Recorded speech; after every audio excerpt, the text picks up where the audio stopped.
Sur le plan diplomatique, les initiatives se multiplient pour éviter une aggravation du conflit. Le secrétaire général de l'ONU se trouve actuellement au Caire, en Égypte. Ban Ki-moon s'est dit inquiet de la situation et il s'est efforcé de dissuader Israël de lancer une offensive terrestre. Je suis ici pour appeler personnellement à la fin des violences. Je tiens à apporter ma contribution aux efforts déployés pour obtenir un cessez-le-feu. Par ailleurs, le président américain a envoyé sa secrétaire d'État dans la région. Hillary Clinton sera ainsi dans les prochaines heures entre Jérusalem, Ramallah et le Caire. Autre initiative, celle de la Russie, qui envisage de proposer une résolution au Conseil de sécurité de l'ONU, une résolution en faveur d'un cessez-le-feu immédiat.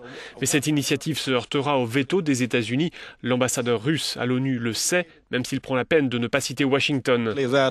Certains, dit-il, ne sont pas prêts à se joindre au Conseil de sécurité, prétextant que cela pourrait contrecarrer les efforts actuellement déployés par l'Égypte.